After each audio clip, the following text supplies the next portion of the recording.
Hi guys, it's been a while since I've made a video. Today I'm showing you how to set up a basic proxy for your house. As you can see, this is my network connection and I do not have internet on my computer. This is a virtual machine which I have configured, as you can see under the network settings, to have internet access as well as be connected to the network which is attached to my local machine. So to get started, we're going to head over to a website called AnalogX. This is a very nice small executable file that is standalone. It allows you to proxy other network PCs or nodes or devices on your network through this computer to get access to the internet. On their website, it's fairly straightforward. You go down on the website and you just click on the download button as soon as it's done loading.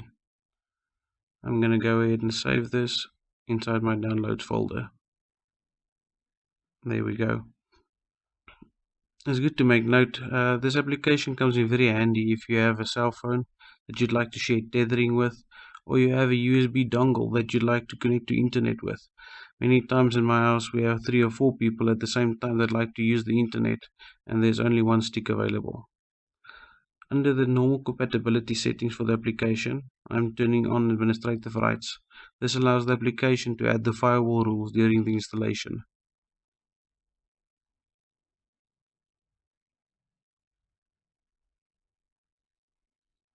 By clicking next and agreeing to the settings, like we always have to, we're just going to finish off the installation quickly.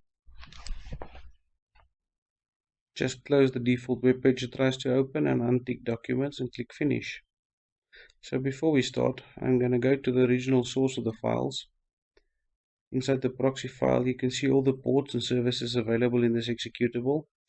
Make good note because you're going to use this later setting up the firewall rules. I'm going to go back one folder and just copy the proxy folder. I'd like to keep a copy of this handy on my memory stick whenever I'm traveling around, like a portable proxy.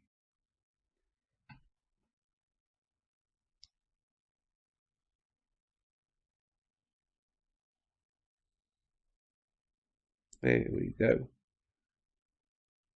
So I'm going to go ahead and start it up. I'm going to allow it to add the firewall rules. That's the correct path. It's going to tell you that it's not bounded to a specific IP address. That's okay, since we're using DHCP in this network. I'm going to click on configure. In my case, I'm going to turn off all the services that I'm not going to be using and just leave HTTP enabled. You can put in the IP address there to lock it down, as well as select all the services you might need in your network. To test it, I'm going to go over to my proxy on the box itself, put in the localhost IP address and the port as in the text file 6588. There we go. I'm going to test the proxy quickly and it looks like it's working. I'm going to head over to my own local computer and set up the proxy settings for the proxy we've just configured. In my case, I already know the IP address of my virtual machine. If you're unsure of your IP address of your machine, please Google finding your IP address. There we go. My port is luckily already set to 6588. Okay, let's go ahead and test it. And yippee, it looks like we have a success. That's it for the basic proxy. Thank you guys for watching.